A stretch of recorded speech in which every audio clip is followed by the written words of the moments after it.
tātou whāsolonga i le fionga i le Minsta o le mtanga luenga o tupe. Tanga luenga o tupe, whalapu tonga o whaptunga tupe mulurumana i manui o Samoa, le nupi wha, Samoa i o le nupi wha, whale tupe tututonu o Samoa, pulenga o teunga tupe whawa malo, whalapu tonga insiua Samoa, whaputunga tupe teu whawhainga luenga o mawainga tausi o Samoa, tanga luenga o whalapu tonga ale malo, whalapu tonga o mea tau whale, kampani wa lele, whale tupe o atinae. Whai a lasi tele o tiu te tau aver minsta la sone. Lau fionga tamai tai minsta, lau fionga i sui pāremia.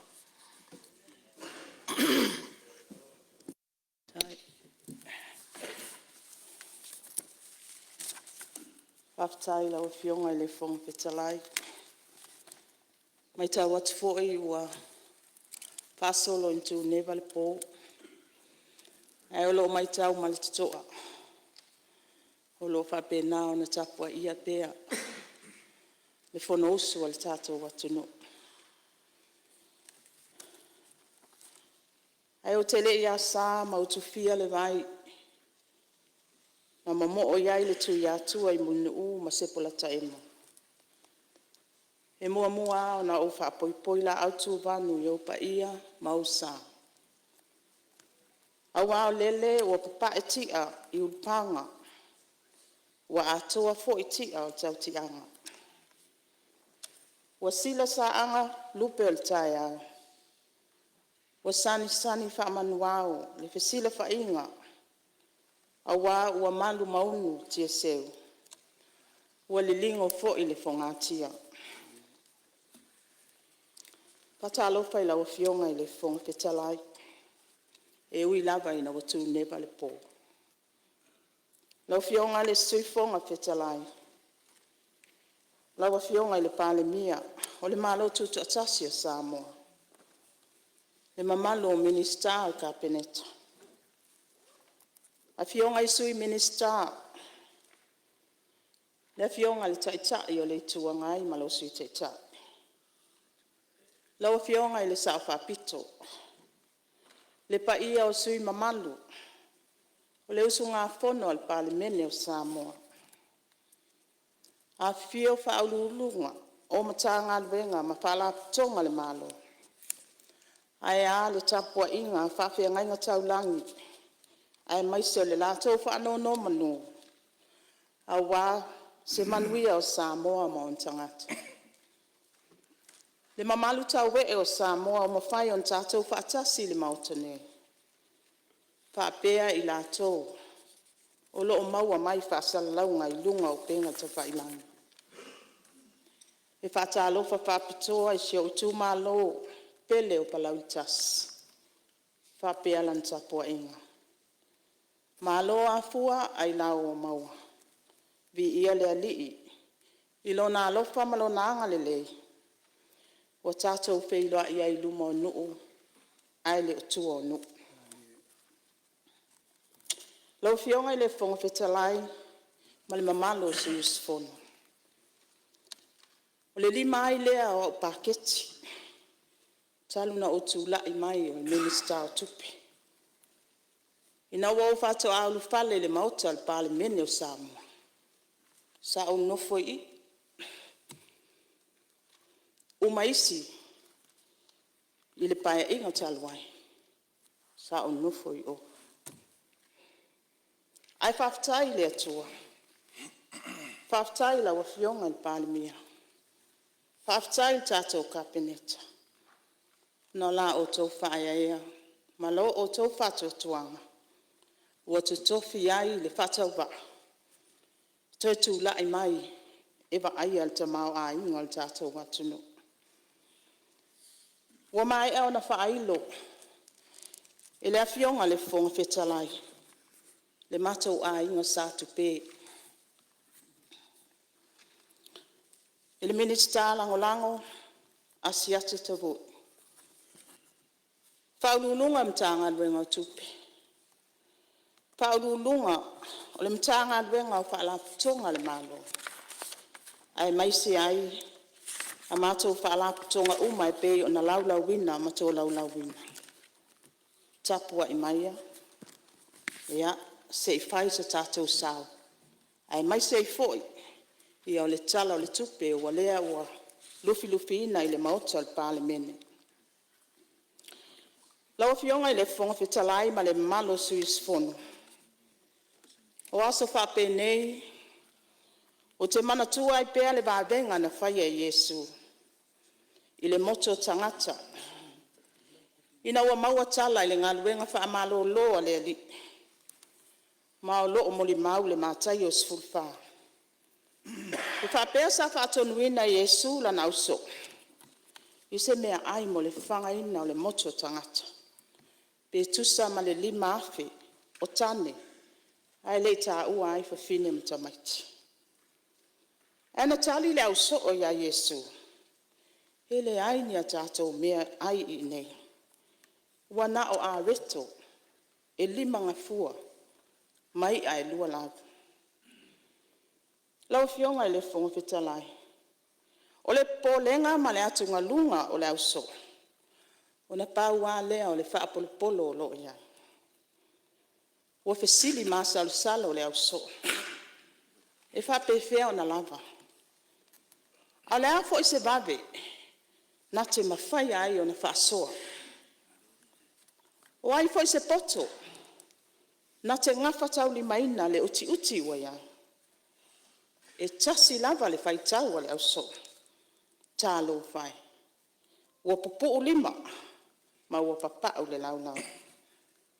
Ai whai maila mo li maua mātai o whai upe sūwalu. Ua whetala I atu o ia. Au mai I nei a tea. O le whesili lau a fionga I le whong whetalai. Ai se ai ade ai a Yesu. O le tali. E ade I le ali. Ona I whaasoa lima le lei. O le whaasoa e tutu sai tangata uma. O le whaasoa e le whaapito manuia tas. E tutu sai le malosi ma le vai. O le poto ma le balea.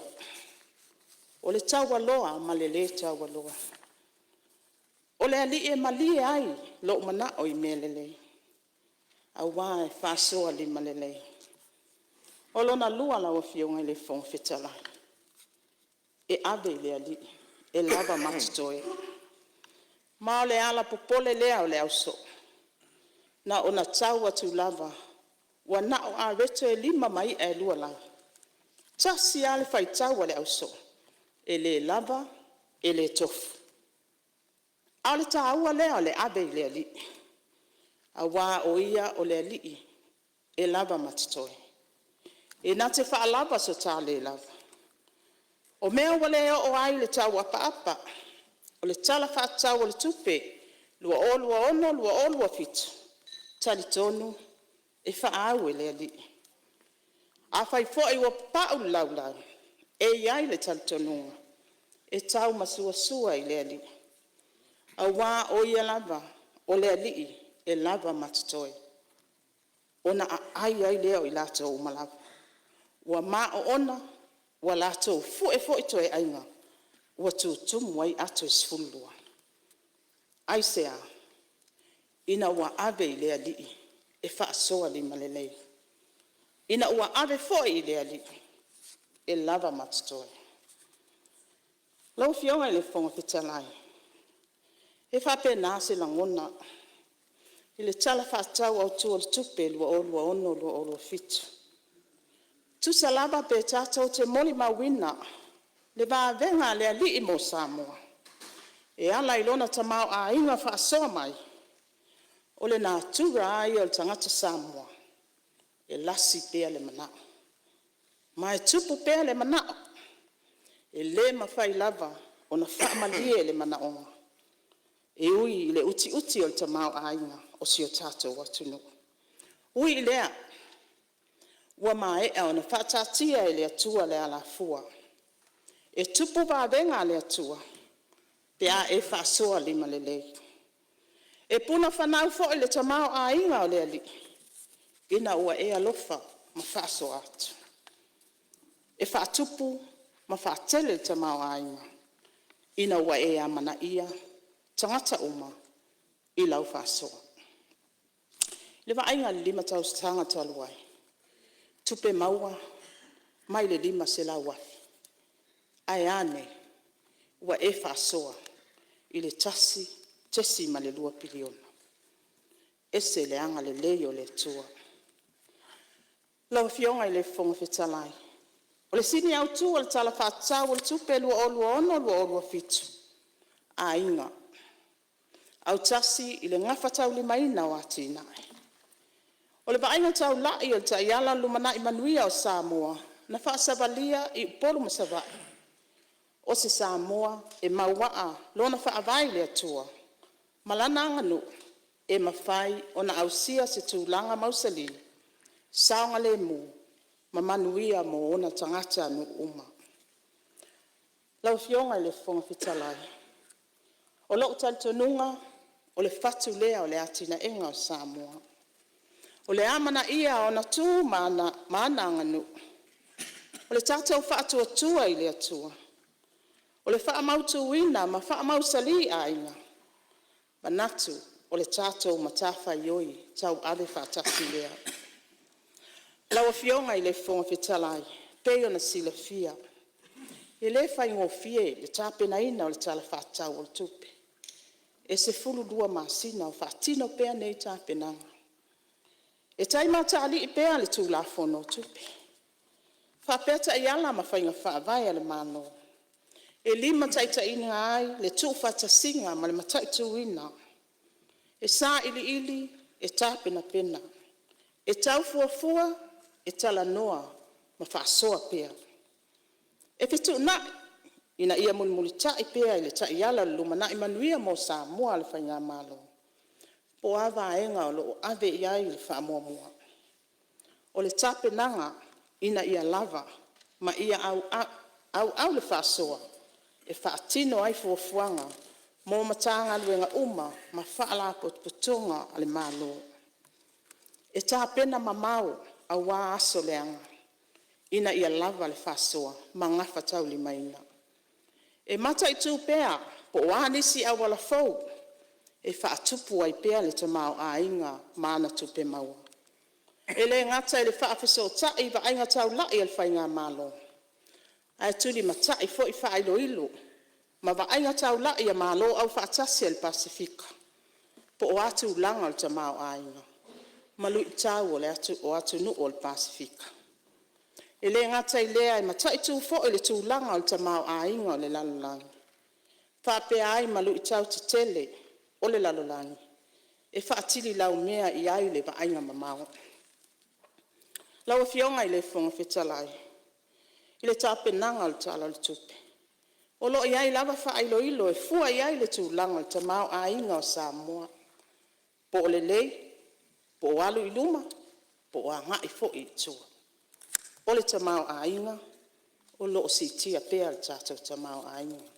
E tu sai ma wha maunga ma whailo ilo. I le tausanga wha tupe lua o lua wha lua o lua 5. Sa wha mauina le wha tesi ma le 2% po le tolu tesi ma le 1 piliona tāla. E o mai a te se ma lua o lua 5, o si tia le tamau a inga le tesi ma le 2%.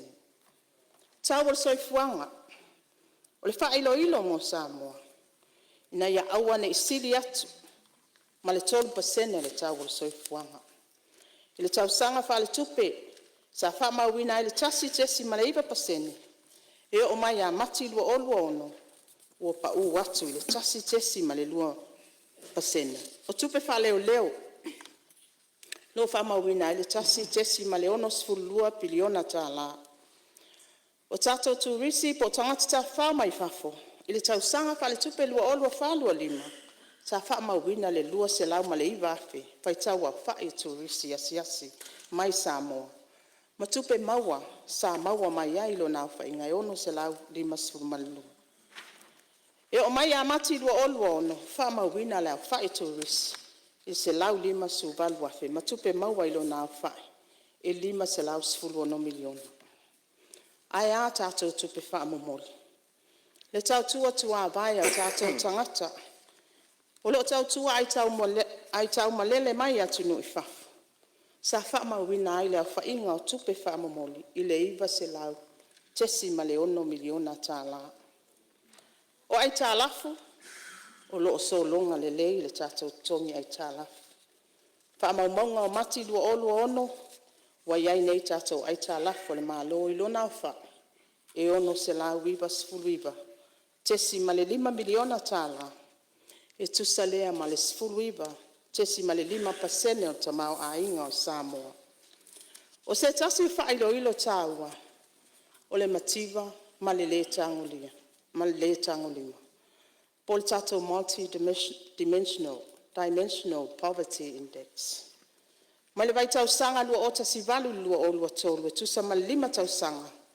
O whaamauina i le whaititia le whaitaua whai o tangata. O loo a fia le mativa ma le le tangolima. Ma le lua sifuluiva tesi ma le lua pasene, i le sifululima tesi ma le lua pasene.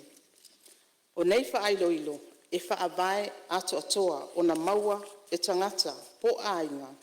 O abanoa mo mana onga whaavae, e peo mea ai, o soifua maloloina, o whale saunga le mu ma malipuipuia. Whapea le suavai mama, ma le ngafa tau li maina. Ai al fesili la o fionga i le fonga fetalai. Ai longa i eise mativa i Samoa. O loo whau masoloi le tamau a inga le atunu. Ma nei whailo ilo, loo momoli mai ai se whaaloto tele i tātou uma. Ai mai se tātou le palimene. O loo tūlanga le lei le tamau a inga o Samoa. Ai ui le tūlanga loo iai nei. E le mawhai o na tātou walo tamala ai le tāpenanga o Samoa. Mo aso leanga. O le vainga mamau i lui tau mawhawhita au li le lalangi. O loo tutupu pea. Lau fionga i le fonga fetalai. Wa tātou moli mawina le tai whanae. O suinga te tele. Maua fia ai le tātou watuno. O wha mai pipisi. O loo fea ngai pea ma le lalangi. Ma ua o mai. O na ave malu losi Samoa. O le whangota whaasol tū la whanoina o le sami mangata i whale. O taua ma vai vai inga. O mala whale na tura i matangi mafui malolonga. O suinga te tele ma le maa ale ale o le tau le lalolangi atoa. O lui taua upofaya malo ma tupu ai le vai vai ai. Ma le le mautonu o se atunu. O fuala au whasaina ma le aisa ua se sau whaafi. Le sau aina o tina ma whanau. Ma le leilo loa o alo ma whanau iti. O le si itia o solingatu la fono onga. I le wha umatia o le soifua. E wha o ngā ai la au malolosi. O lui tau ma whaafi tau li onga fo e ona tūla i mai. Ua tā pena i fo i le malo. E tau wala atu i le tātou tala le tupe o lo whaatala noa ina nei. E au fia ai tupe alu le fuafua ina, o le unforeseen e tusa ma le 12% o le au whai o tupe whaalu. I le au whainga e tolu sifulu ma le 1 miliona. O vai ngā tupe mo whaalawe whaafose, o le alava o whaasoa i le tele o mata ngā luenga. O lo iai se vai ngā tupe, tusa ma le 2 miliona Amerika wha leo leo. Mai le whale tupe le lalangi. Pe a whai e tūla i mai ni mala whale nā tūra. Se 10 miliona Amerika. O loo wha leo leo pea. Mō vāinga te tele pe a whai e tūla i mai. O tupe wha sao mai matanga luenga tai tasi. Wha tasi ma tupe mai isi pa anga o ati na e ale malo. Lau fionga i le fonga fetalai. O so o tanga ma o tātou pa anga o ati na e. E matu wata awa tele. E le lava le tamau a inga o le tātou watunu. E whaatino ai ni ati na e te tele ale malo. E pei o awala te tele. O whale a onga, o whale mai, o wafu, o talingalu. O le whausi a ina o malai waalele. Ia e pei fo i ona iai le tātou wati na o le whaata noa i alau. Ma fuafuanga e toi whaalelei le taulanga i sangalunga. O le whaamaumaunga fo i olo iai nei. E tusa ma le 2% o le au whai o ngā luenga whaatau wofo atina e te tele, o loo whaatupe ai pa anga atina. O loo whaatino ma maua ai tupe a tātou kon karate e tangata Samoa. Laua fionga I le fonga petalai.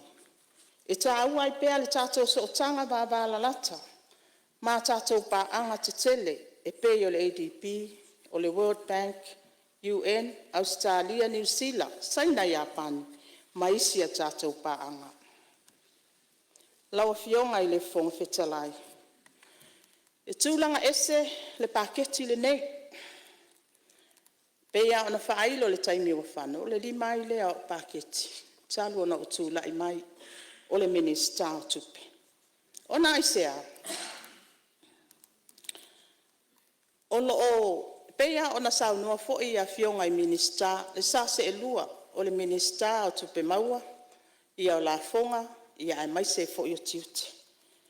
E mai tau wina, ua mawhai lava ona maua le piliona, ia tātou lava tupe o loo sa ili tutono Samoa nei, mai o tātou lava tangata. Ua tu ese ina fo'i, nisi o matanga luenga, ia o fia ile matanga luenga o la fonga, ma matanga luenga o tiuti. E pei o na mai a saunoa I aile fionga le minista. Ma le tau sanga wha tupe fo'i le nei, lua olua lima, oi le tau sanga wha tupe le nei, sa wha apea o na toi wha amalo sia, pe enforce I fo'i, ia le tutongi mai o dividends tu ua, matala whea ngai a whaala tonga umale malo, e tu sai mata iala ma whainga whawai. Ua mai a wha manino nisi o fionga I minista le isi vaenga tā ua, o le wha amalo sia le compliance ma le tausi sia o ta iala, o whainga whaavai ma tū la fono, ai maise o le una ia o tūlanga I le au nanga, whaatangata whainga luenga le malo. O le tūlanga e au fiai ma le sitia o tupe maua, e au ina e matanga luenga taitasi. Mai a lātou au nanga whaapisinisi o fuatu, mo le atunu e pei o whanua lisi, o laisene pisinisi maisi. Laua fionga I le fonga fetalai. O le tātou ati na e le tū malo, o lea ua 2 miliona. Po le se lau ma le 2 miliona I lona atoanga. E te le se tamau a inga o le awha soa I tū malo e 5 fultasi. E le ngata I tū malo taitasi, ai pe tusa o le 2.3%, e toe fo'i mai lava I le malo e ala I vaenga nei. O le GST lunga o loa ma au nanga. O le PAYE po la fonga whaaltu la fono tangata whainga luenga. O la fonga o tiute, o la fonga o pisinisi lai seneina, o le nupi whama le ACC. O le tele o pisinisi la iti, o le awhana nau mai tutono o le tatou wati na ele nei. Ua si tia I fo le numera o tangata whainga luenga maututono. Ua au sia le tomai ma le angawaa, ese o nuu malana whanga. Ua iai suinga le lei ma manuia o le soifua malo loina, tūlanga o onga, ma le soifua manuia lau tele. O le vainga mamao, ale whainga malo le nei, e peo na whaatuina ai le pūlenga mo le atina e tū malo. E te tau na iai le taimi, e whaamuta ai le tuina ato le sosoani al malo. A se I tu ule avanoa I tū malo, se I toe whaasoa mai I le malo. E ala, I ana ala ngā tupe maua, o lona winga. E tā ua le sila o tū malo, I ati nai, e toe maua ai le tupe whasili. Ia po tātou profit generating projects. Lawa fionga I le fonga fetalai. Ona o wo o mai lea I nisi o fesili sa tu ina mai, I nisi o suyus fono. I ni afianga, le lei ma ni afianga, le lei, o se talo le tupe. Ia po le whaatupla ia lava leo tātou budget surplus. Sa whaia usa I lilinga, sifuru balu tau sanga taluai. Ia, o deficit al tātou budget. Ia, e iaitu le lei o le deficit o le budget. A iai fo I ona I tu le lei. Ona I tu le lei o le deficit o le budget. Ia mauti no ai. E tino o tātou lava ia tangata. E sa ili vai ngā tupe. Ia, ai, ele ngata fo I lea. O le ale au ngā o tātou paanga, o lo tātou mafuta. O nai mauti noa. E le mawhai o na ngafa tau limaina le tātou whaasoa, ati na e te tele. O loo tātou tau mawhai ai, a tonu le tāpenanga o le whainga pālota talua. Sa au whaalongo ai se ati na e tele sa whapena fo na whailo. E whai atu le au walalau papa, a ngai I mulwhanua, e tau I oisa vai. E le mawhai o le tātou tamau ainga, o na whātupe. Tātou te whaalango lango, ia tātou pāanga mai whafu. Efeso soani. E o fo ele tonginga o tātou ai tālaf. O le wālu lalo le tongi o ai tālaf. Wa ese tu ai ngā level lea wa iei tātou tongi ai tālaf. Ma ua le toi mawhai ai, o na toi anga ba tātou, I le se lau pasene o crowns, ina ia mauti noa ai, e mawhai e una whātino, o leo tātou toi fo. 5% crowns. Ia, 5% e mawhai o na whātupe ina I no ngā tupe e mā tului. Ia lau fionga I le fonga whetalai. O le mafua anga tonu lea, o fofua ina I le tala whaatau o le tupe, I le whaasilinga o tupe whaalu, na I lo tupe maua. Tusa ma le tolu tesi ma le tasi pasene o le tamau a inga. O se tūlanga e ngafa tau limaina, pe a whaatusa I le tapula o le tolu pasene o le tamau a inga. Lau fionga I le fonga whetalai, ia sa fasilingia fo le tūlanga, le whaatupe ina, le whaasilinga o tupe alu na I lo tupe maua po le deficit. E pēia na whailo atu le tātou fiscal strategy ma le tala o tupe, folosi e pēi tau sangata I tasi. O le whaatupe ina o budget deficit, e au fia I kako general budget support. O lotu sa o mai e tātou pāanga mo le atinai.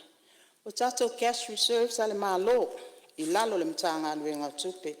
O nononga tupe mā ia inga. O vaenga ia e tāua tele mo le tāpenanga. Lau fionga I le fonga whetalai.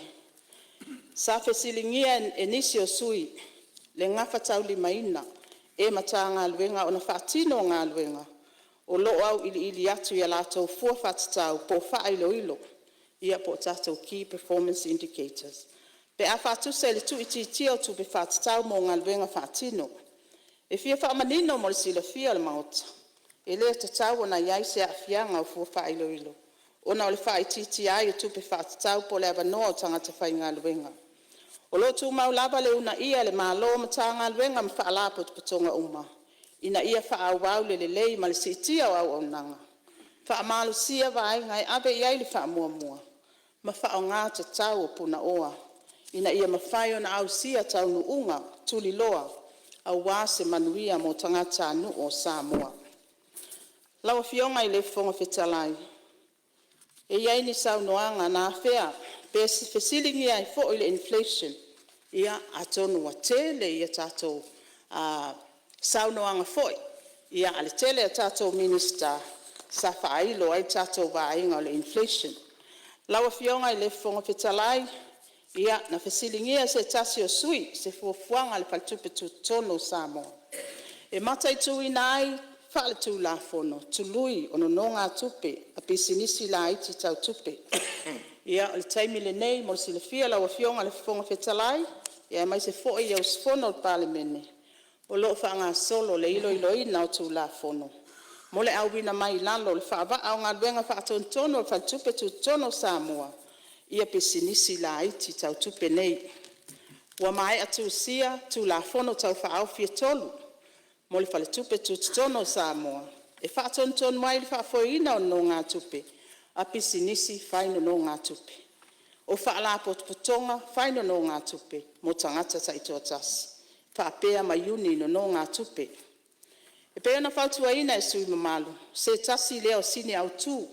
O le tu ina mai o nei pisinisi la aiti tau tupe. I lalo le vava ainga le whale tupe tu tono Samoa. Ina ia mata I tuina. Ma pu lea lelei. O le tūlanga mawalunga o loo iai tului o neino no ngā tupe I tono le atunu. Ua mai a fo i na whaia whaatanoanga po a tātou consultation, ma I lato umai a fia I tū la fono tau whaofi nei e tolu. Ai mai se tangata e whaia lato pisinisi whaino no ngā tupe, ma whaala po patonga whaino no ngā tupe mo tangata taito atas. Ma o loo iai le fuafuanga lau a fionga I le fonga whetalai. E tu ina mai nei tū la fono tau whaofi le mauta. Ai le I mai te se malua olua ono po se taimi i luma mai. Lau fionga i le fonga fetalai, whawhetai mo finangalo whaalia a sui, e whatatau le anawa tau al tātou malo. Mo le whaalau tele ina au nanga, po le tau tua al tātou company va alele Samoa Airways. E ala lea i va alele tele, mo malanga whaabao malo, ma fuafuanga al tātou malo, mo le au mai o ni tātou va alele tele, po le kako jet operation relaunch. O se miti, mani nau ta inga sa whau po. Mai tal tonu ma le whaatua tua i le atua, o le atau nuu wai ma le manuia a tātou fuafuanga, moni va alele tele fai mawe fu al tātou watunu, po le tātou national carrier, le Samoa Airways. O le taimi nei, wa a matata pena ala fua po le business plan, ina ia mauti noa lona ngafa tau li maina. E pe ia ona sau noa le fionga le pale mia le taimi o sola. O loo wha solo fo i tā penanga mo le wha lau loa ina i atunu i fafo. Amerika, Samoa o New Zealand, Australia ma Amerika. Mo tātou tangata no Samoa o loo au maui i atunu. O loo fia whaisa lātou sau e teu whaaffainga luenga mai aini a lātou tupe. I le ati ina eina o tātou wa alele tele o loo fofua ina. O loo ngā lue le komiti ma le ofisa o loo ia i Australia ma New Zealand. E tā pena wa enga talawhia ngai. Ia mauti noa o loo muli muli ta ia tu la fono anei atunu. Pe a whaatino whaalau i loa. Wa amatalia fōle sai li linga company konsale yeito mai whaapitoa i wa alele savili. Mo le ilo ina oni au wala talawhia ngai. Mo le whaatino ina o le anabatau al tātou malo. Mo le au nanga i wa alele tele. Mo le taimile nei, o loo te tala pia le abanoa. Mo i lātou o fina ngano e tu ina mai a lātou se leni mo le nei wha moe moe. Ma o loo tau wala mai i le tātou UTOS. A tā lia le wha mai e ina o tā penanga. O loo wha anga lue e le UTOS nei vai ngā tupe. Ia mauti noa le mau ato se tupe wha opopo. I le taimi nei, se ia mai a fuafuanga uma mo le wha matu ina i tua o sea a le company va alele. O le taimi nei o silia ma le afa miliona o wha mauina. Mai anga waa i lātou i ne wha poponga i lātou teo ngā tupe mai le UTOS. Pe a mai a le nei tau sanga wha tupe. A tā lia le amata aloa i ai o le nei wha moe moe.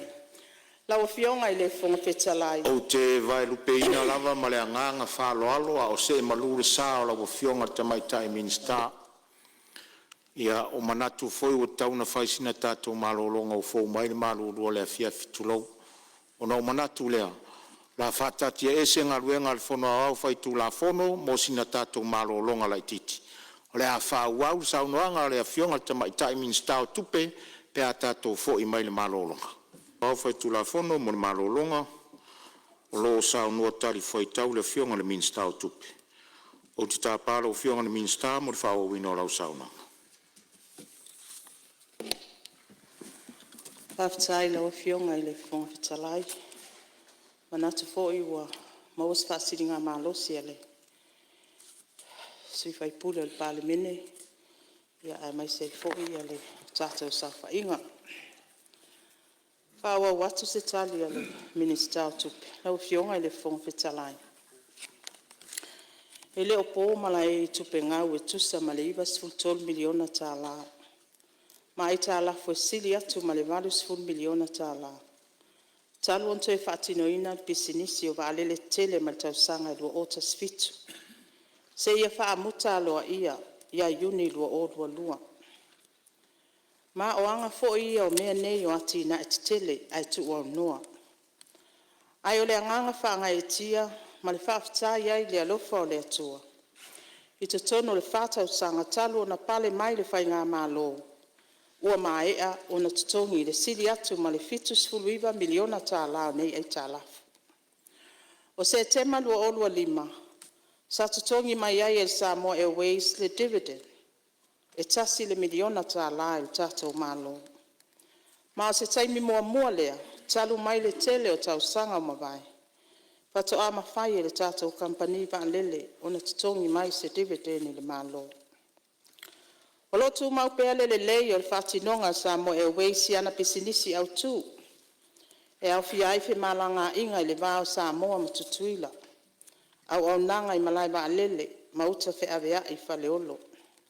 Ile amatanga yu lailu o ono wa fofua tau no mai ai le ba lele Twin Otter.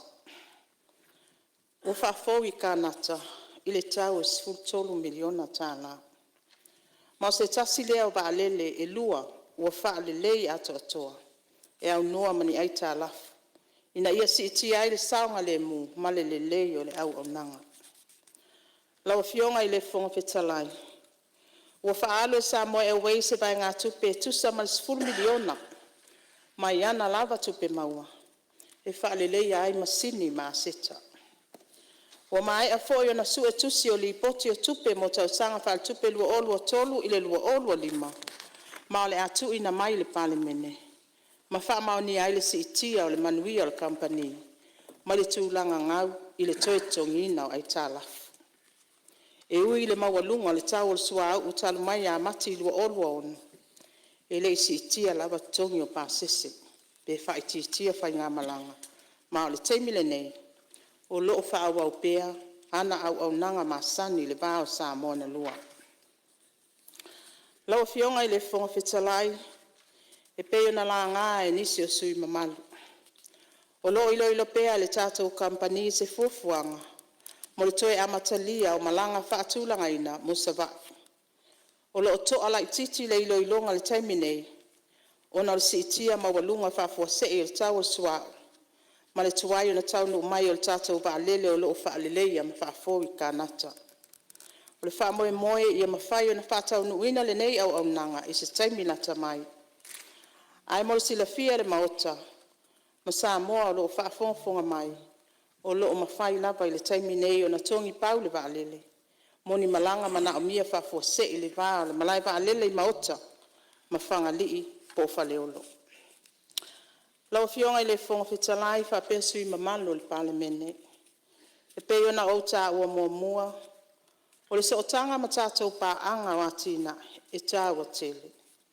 Sa fea le saunoanga se tasi o sui manu. Mata ua ai se tasi o pa anga autua le malo. Ia, malia whenola wa fionga le sui pārmia le minsta o tupe o lo tulai mai li whau la vea. Whalea te toru tuatu le wano. Haftai lau fionga. Haftai fo I le fionga li. Matai minsta. Ia mo le. Ona le sa ta ue la unga le tato valele. Ia mai se te mil nei. Le ua tato o longo mai tato le vetene le tu sau ya Julai ona o le tau suau. Le ua le mai le Qantas. Le ran me ofisili ai le fionga tamata ai minsta. Le ale arrangement le fai mar Qantas. Le freedom le fa nga. Ona a fai o lea e fuafuanga e toe whaawau tato valele. E ono whainga tāle te minei wa le o whaatanga e tato ma niusila leo so mai niusila mai pāsese sau nei. Wea luatu. E o lesi vaenga. Ia. E mo I lava I ta lafu lea e iwa sifuru mon tupu milion. E man tofoi. Lena mai le valele utau no mai o mai Australia. Ia toe whafoi. Ia te mi tonu ale ale na matua tele lo tangata malanga mai. Mo mia e tato. Manu ele o mian fe right vale le tongi mula ta lafu mo manisi vale le se lua pea. Ia ai o fasili la nai la ufio. If ole ale arrangement lo fai mal vale le Qantas. Le ngata ile. Ala time frame le for tato malo mo so vale. Wale te matau I lau interview muli. Au fa pe mai tono lima tau sanga pea. Ia pe fite na I mal finangalo le. Malo. Ia na fisili na il vale le lo fionga na le sa la ngaina. Ia, malo whaftai msalo, ia, sei tuatu la vano te tae malo le tu lai mai, tae malo. Whali atu le sire sui mamalu ono le Air Service Agreement lea wa angai mai ei malanga le Qantas. O le whengainga le ua whai, o te talai la vanoa le mai le vale le mai Brisbane, ma Sydney, vai so uma. Ma le vanoa, e te tala fo I mor tātou vale le whaonga le tātou vale le. E le ai se tapuia, o se tūlanga e se no tia. Longo ina o le pula le mlaiva lele malato umo whaia le tātou aviation. Le matanga le whataita inga mo tātou mai Australia, malanga tu sao, leo so mai Brisbane, Auckland, Apia, return. Ape na voila le Sydney, Apia, Sydney, Auckland, Apia. Mai re whapoleina sui mamalu. O le ala fua vo le alu ai tātou. Pea whape whatau nu mai wa le leo sao no, e le whionga i le minister. Ia, malia ia sui e ala le tuata ua le tātou ba, le tue whafoi. Leo sa unoa le taitai o le tua ngai, po le taitai o le nai tu, tātou tā i lumba. Au tau sila le nei whai ungana whai. Uman to tongi le fitus fulu, la lata le valus fulu miliona. Ai toi wha alu le se fulu mon tupu miliona, e whai mai e tuino aras. Ono no wingo, e le la i titi la le, na luenga le na whai, ia, o leo tātou tera no le reality. Uman to tongi ai tālafu, toi wha fau valele, a le la ta pena tātou valele fau. Ai tātou mali ia, a tonu o ni nā matenga mana foi teimi, o leo tātou o mali teimi nei, leo a whai first dividends. Ulua i dividends mai le fia o tausanga, o le fatua mo mori le miliona tā la mo le tātou tupe wha sao. Ia peo siau tu so ni atu na le fsile sui mat. Ia, o leo atali le taitai malo le silia whalatatopu, ACC vai ngai se mai valele whalatatopu. E tā ua tele le me tā upu lea i le valele le sau le Qantas, pea no whai atu. E au ngā mo tatu tangata. Ai, o le pawal mea le twiwa mlama no fionga. Po le kongu le arrangement le sa noi wa whai o se coach sharing. E se tau nei tatu valele. Ai a whai o leo whaatanga e Australia. E lele ma le taimil nei ai le sa ko valele. O le mela na leo te fia manam lamai, wa lele ngata ng whaatanga koe tātou, tu e whaatanga mai New Zealand. Ia, pe le vala leo te fia manam lamai, ai au ngā le sau mo tangata malangai, ai mo le ngai lai luma, o le pe le mena leo te fia fisili, mo le whalala. Ia, tu e tūlai mai le fionga le li paramia. Pa wale tu langa no fisilia i le pulo le mlai valele. Pe iai se afianga le mele te atunga luai, fe mai le se afianga. Ta tala le vano leo mai a ba Australia le Qantas, a whaifo te atu valele, ta tala foi le vano. Ia me leu tēnā whainga me o whainga tau vanga. A le manu lau tia tātou, e whairo le tātou valele. Tātou i lo umalawa. E o mai tangata e where lei tātou valele. Ona leo mauti noa. E leo whai share tātou tangata. E leisa se fi alu se valele, le iso na share. Malwha moe moe nā ma le taunu unga le nā alwha moe moe. Ina ia maua avanoa, a meo leu tēnā le tele o avanoa. E von tātou tamu whai e le direct flight to Wellington, Christchurch, ma me umana. A le pamtalanga nantu i mai i lātou lo tau vel tātou mtanga luenga le aviation. Ia, malama le vaenga o leo tari manino le taitai o malo. Si vaise malatu. Ia, o leo tūlai mai le taitai le tuanga. Ia, tūlai mai la se mea o se mea tau valele o whingalu ia. O whingalu mea tau valele. Mene o ai a te tau rights. Ele le tuel tātou va Australia, le mai foi le va Australia, ia tātou. Anu inga le atu mau ia le whengenga lea. Whapena foi la ma Amerika. Tu mau pēr whengenga lea tātou. Le atu tātou va. Le me foi le va Amerika va ia mai tutuira. Wale ai las tātou valele. Le la wa vel tātou right te whawawe. Whaongai fiti. Ena ia lele mai e fo tātou tangata. A le tautua mele o valele. O le whawhaingo fia lea o mai ei tangata turisi o le nganga leo tātou na il tātou turisi. O le mai la turisi ma o tātou lava tangata. E te le tātou business e maua. Tangata hotels o inala le manui o tātou. E maua mai ai. E a whapea fo i ma le whaingo fio tātou tangata. o na malanga I whafo, ma le malanga mai.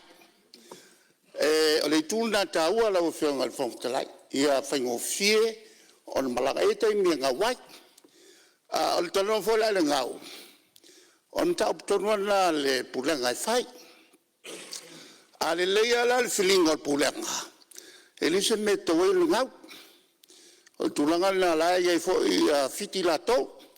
O la tau atangata. O le ala le mea le ale le iai fiti ai laka tātou. Lua se fulu wa o fiti la wa iai. Taro mai o na tupu whawelawe o tā whio tātou wa. O lolo wing, o tātou le so sani wha tupua ia wa o fiti. O le tūlanga foi la I le ngau o tātou. Ai a wha tūlanga loa I le manuia o tātou tangata ma le manguia o ka ko pisini se whapena lau tele le vainga. E mene o valele. A whaila te tolu le whainga malo. E leanga le mea o le afo I o le. O le amai o le va. Ala no te ai. E tom whai mese va. O le I loa le tāua. E lau whianga le whongfte lai. O le pisa fua e tālaf. E te tongi a valele ia la toa e tālaf. Ai mese al teimi lea wa. Toi te talai ia valele. Wha malanga ina o le COVID. A o le wai ai le tātou whenga ngā.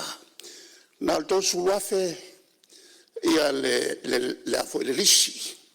Lisi me le masina. Le ala me le wai ai aso nei. E kai milionga le masina e le tongo tātele. E manei a nele la tātou iai. Pena le vaveta punia le tātou va. Al va ia o mai. E leo se va afo I kako. Pena sa no iai tātai el malo. Pe leo no titilot. Pe sana me tau whaata. Le upuna al whalenga. Le lau mau kupe ai. E lis company valele lau tātou whakai no tātou wha. Pe o le lotu atu lea.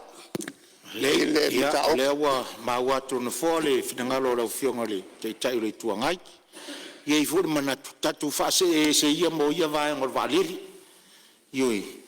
Ia a o leo tō whaafonga, ia leua maua tupe mama, leua mautana maua tupe mama, are sa moa e weis, lea vau tātou se atu luma.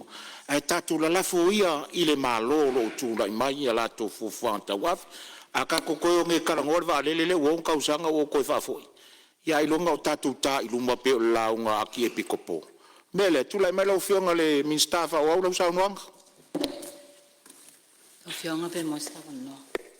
Ia, e se mai le valele, pe wa leo whai atu whai unga no fua, tātou mādilia o leo walafu le mālo, e te fōu tātou lau tau whaafonga iei o le e se anga I luma le ai awha pe te whina ngalo fori. Ala tua tu pele ava no? Fisili pupu o al fisili lau whionga. Aman mole lau whionga le tamai tae. Minister, sui pale mia foi. La le timeline le tau te waai ia. Wingo lau tala, mata la se ata whaata I tae o se taimila ta mai, tau sanga nei, tau sanga lea, e ono maua I se tatou wa lele. A leo mai tau atu, lea maua le whaase lau fitu lima afe, mai a ila tau a matana invest. Iai, ia, te vai atu iai. Pewhi na tau e lau tau talanga na e mua, lea e au fo ile whaatope lau wina. Ai mana ia nau whaalongo atu. I feel very encouraged by lau saunoanga whapea o iai uma ia whai uma le suenga wa e for company wa haya mai e whai le suenga po ame mana o mia ia pawa na se fasili e tau te waai iai lua tolu tau sanga wama sina wa upua e lava e whalele e fo ia mai tau whapea o whai ungol tau sanga nei whai ungol tau sanga lea ia se saunoa mai a man whaloalo lava. Ia, whawau sauna, ia, se toi tua I te tai en malo. E te musu atu e fo I tua le tala. Anga le ana saunoa le tai o le tua ngai. Tātou whatua na ia nā teimu o sola. Ai sa ngai mai ai o le tai le tātou fufuanga le ufai. Ai leo tō sisila mai. O le tali mai po a whea, ono sa. O le upule na tau I folfolanga umane na whai. Tau sangane nei le tau whai e. Ale la to te vai me. O le ta pena, business plan, o a uma mea lea, le ta pena, le teimiri nei. Ia, al manatu atu na isu i ro saunoa. E le se me ta pena no fia, le ta pena ale fua va ia le utatu i, ale utatu vai. Manto tongi tatu ai talafu. Ma wale divin sal valele. O mena e tau te fia vai e mo tatu company valele, le upu foi le fa atu sere. Company fiti, sole. Fast fu kausanga, konsu kausanga o develop le e fiti. Ia le lau tatu vai, ele tasi se valele le fua valele le mea. E lava mele on sai, se tau tu ta pena tu tatu Samoa Airways. Ia, tu atu le avanoa lo fionga te mai tai minister fa wau sauna.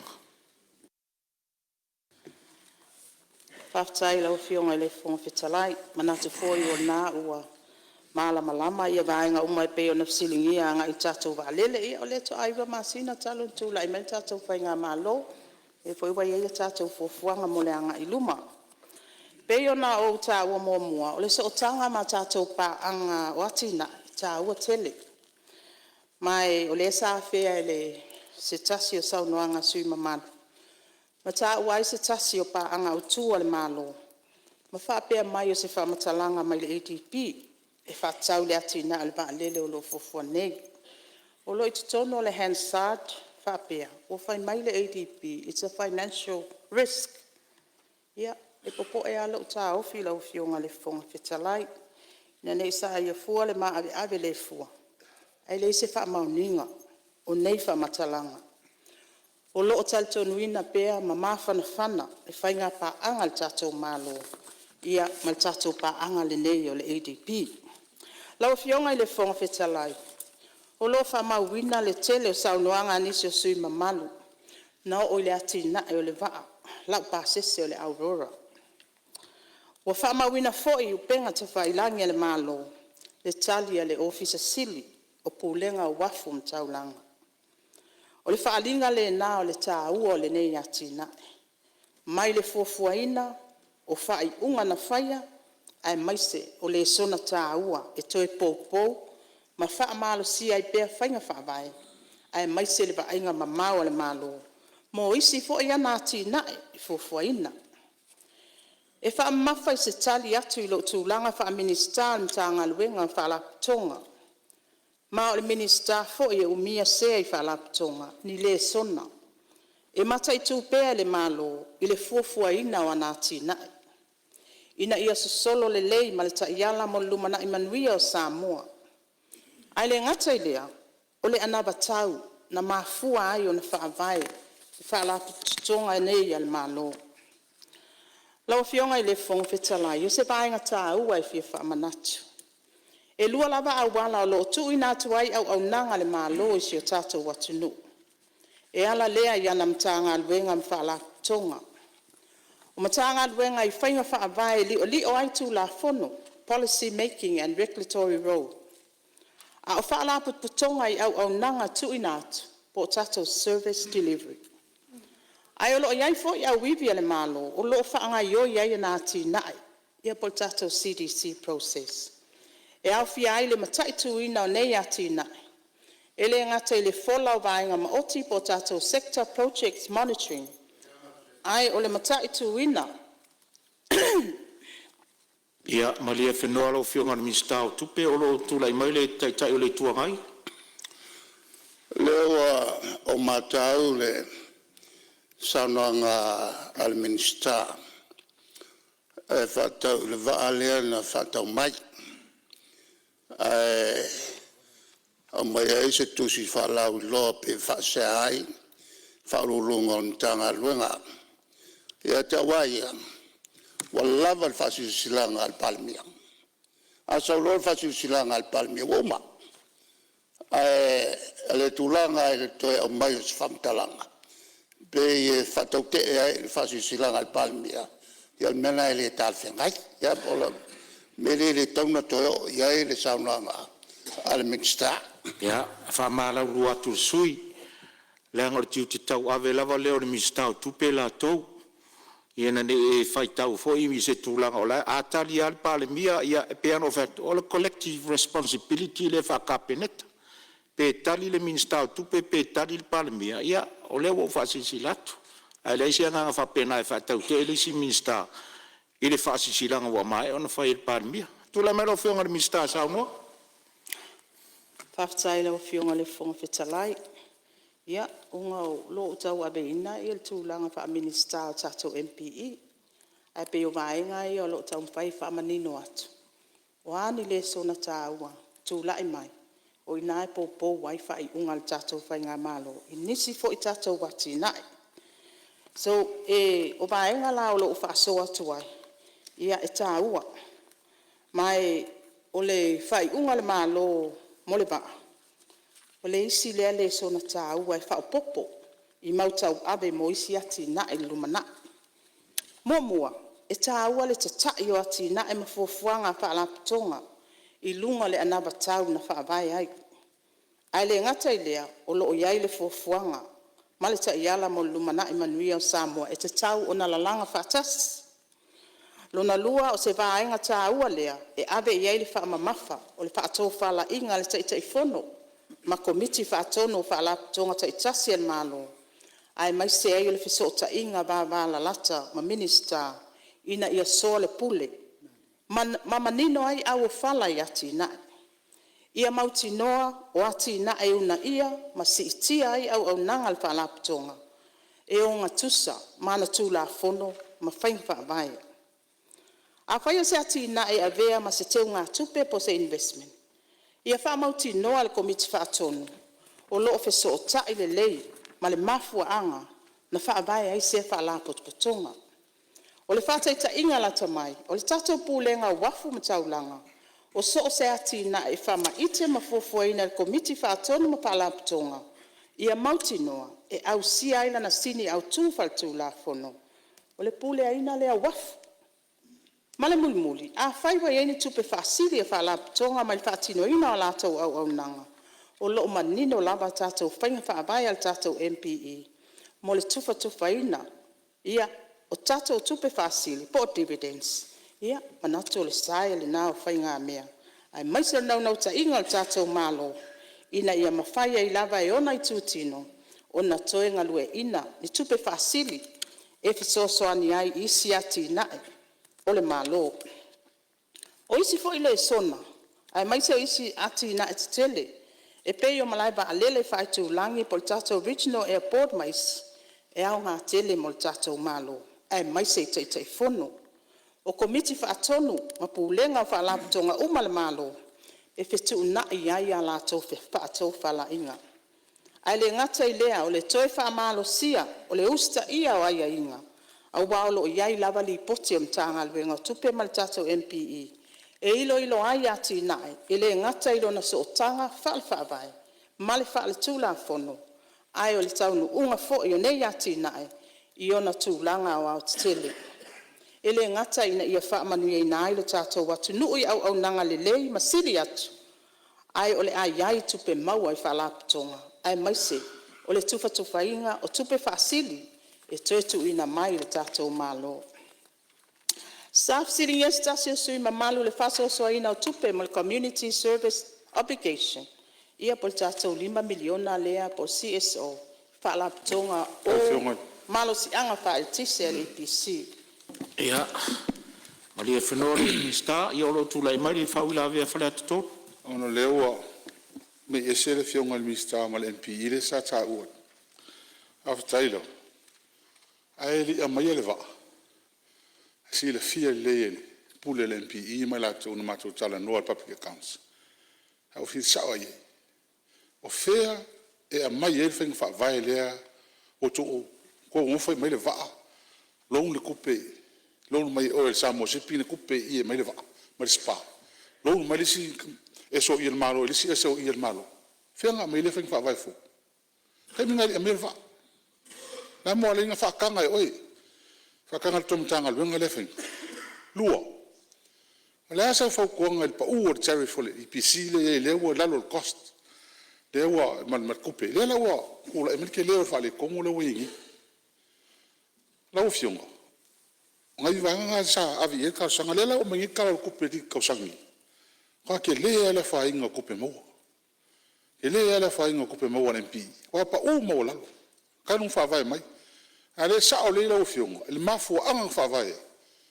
Inga ia le leile va ingo o eso isan malo. Le hoa ka ua le original airport. Ia le ngā. Ia kia ua ia kongo kirikilo. Fa ngā mana vale kele ngia ka hafi wale ngā ka inga ngā wai ke le kupe alu ale airport. Kupe alu ale kiuke. Kupe alu va alele. E kele mo ofisa e whaingi. Ia hoa hei whaukuanga e kua kula u fiong. Au o leva ngā waku whaukuanga i le mengo mengi. Eli a maia. Mawhara lava. Tūra mera o whionga ni Minister, whawal sa unong. Aftai lau fionga i le whonga whitalai. Ia, o lo alu lavala u wholasanga ngā i le sona. O lo o maua mai whaafitau li malu i tau nei. Ona o le fua te tau. O le mai a, ona tūlai atu lea le fionga i le palimia. Ia ia tātou whaalapatonga ngai o le spa. Ia pe ona e whailoa ina mai. Tūlanga ngā i le CSO e pe ona silingia e nisi o sui. E iele tantonunga le malo, o le 5 miliona tāla, o whaanganga le tāla utupe. Ua lava matuto e lea, e whaatupe ai ngā luenga mau au nanga le APC, lalo ta iala, ma le malienga le CSO, e ao na whaatino mo le tausanga whaatupe, lua ono, lua olua fitu. E pe ona sila fia, o le nei tupe whaanganga, wa si tia ma walunga pe a whaatustusa i tausanga mawai. Ma e ao na sila fia, o le wha moenga o vai ngā tupe so soani el malo e tau wala atu i tatou CSO, o se tau i o au nanga mo mia tele, o lo ofo i nā atu mo le manuia o tangata lau tele, ai mai se lava nuu mafio anga, i tua o lo o whainga tā o na o i aile au nanga.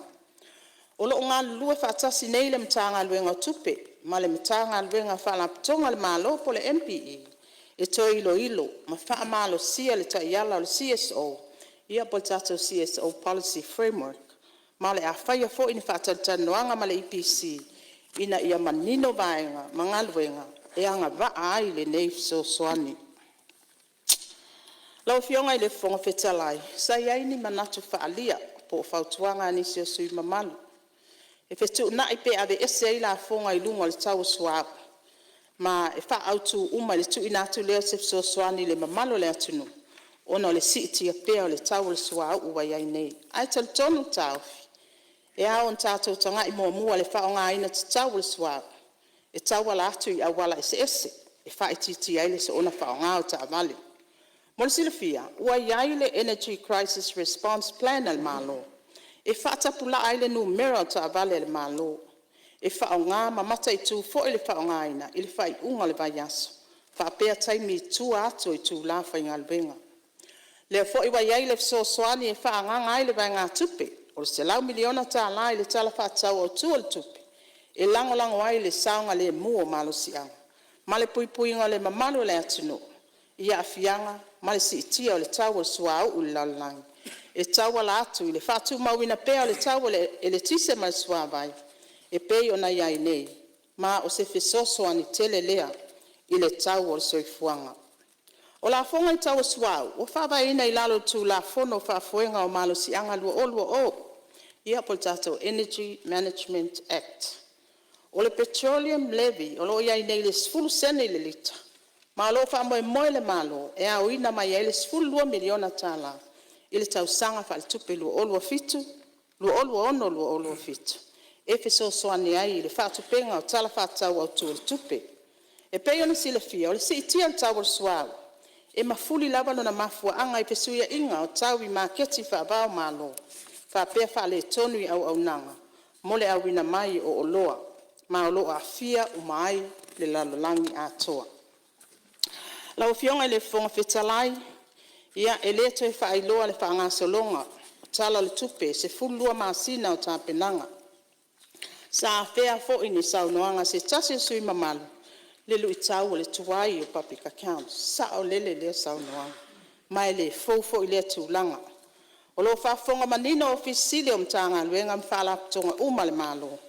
E ui o lo iai wha ilo e pei o le masina te tau na wha mae ama tu ina tuai le kapeneta. Ma mulia i le pale mene mo lana ilonga. Ma o le lu i le nā e tau wala atu i le nei tala wha tau le tupe o tala noa ina. Ai ale ta iala malumana i manuia o Samoa i le whaatua ina o pūlenga le lei, ma le wha mamaluina o tū la fono. E pei o na mai e o na wha savalia i a Samoa atoa. o se amatanga fou ina ia whaamalosia pea whainga whawai ma tūla fono tātou te muli muli tai uma iai. Lau fionga i le fonga whetalai ma le mamalo suyus fono. Tele suyus fono na whapena na whailo le lātou whaaftai mai le mtanga alwenga. E tu sai le ausia o tātou piliona. Lau fionga i le fonga whetalai. E au mānei piliona. Ai olo iai pia le wheitangai. Ma le whemate ai i le maota le nei. E le sefo i le mau. E a fua mai maunga manuia o so senu. E a fua atu i le maota le nei. Le tasi o Samoa. Mo se amatanga fōu. Lawa fionga i le fonga whetalai. Ma le mamalo suyus fono. E langona le anganga whaaftai. I sui uma. Sa papena. O na yairo lato sauta aua. I le tala whaatau au tua le tupe. Ona aisea. E tele pea mana onga. Ai tu malo e lima sfutasi e le tu tato atuno. Ia ai o loo mauti noa pea. Ia o le fatoa a matal tato whainga malo.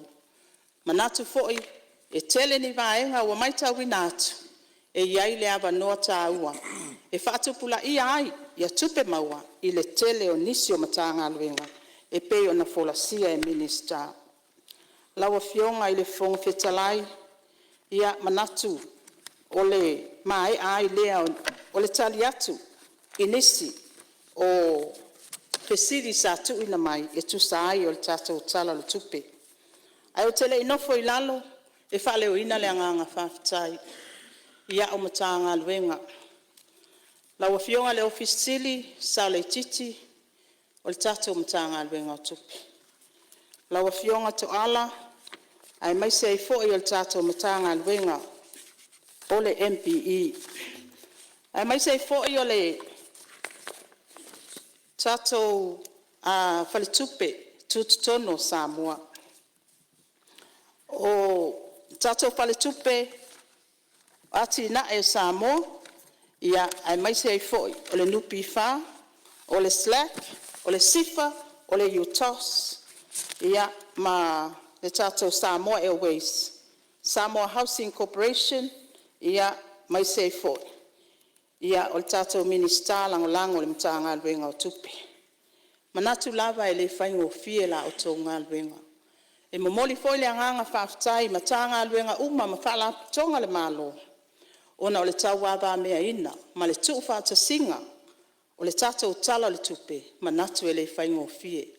Le alava, ua sa ausi, ma whape na o na fufonga foi ia sui le mauta. E tu sa ai o le tapenanga, ua maea ma whapaa. Tapena whafine tō anga, ia i le tato matanga aluenga. E peo na moli mawina i le so. Lawa fionga i le fonga petalai. Au tele ino foi lalo. Ia se yo fo i ai lo tu malo. E momoli ale anganga le whaftai. Si o mātou tu malo. Tele o taimi e le maus taimi o te. Aluai wheiloa i male tu malo. Ai e loto tele la o tau whaipule. Ia ona o la o tau tapua inga leo leoa.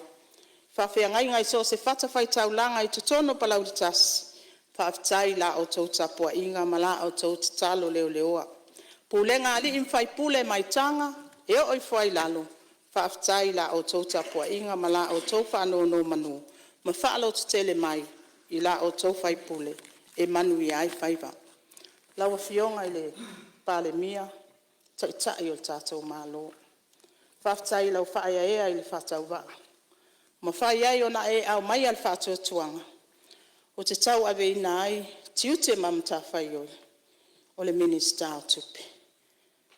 Whape nā foi, lau whaia ea. O tōwhia ai lau whatau waa. E a vea masui pāle mia. Manatu e le whaingo fia le fō launga talu o na o savali mai. I tiute mamta whai oi whapolkiki. Ai o te whapolkiki. Ai o te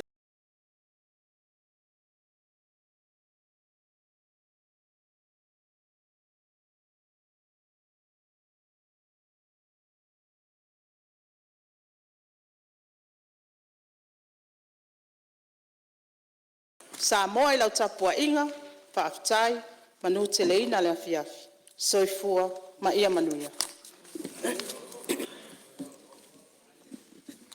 O te manatu lea ua e mai o mamori mai lei a lau tua le tari pai pai.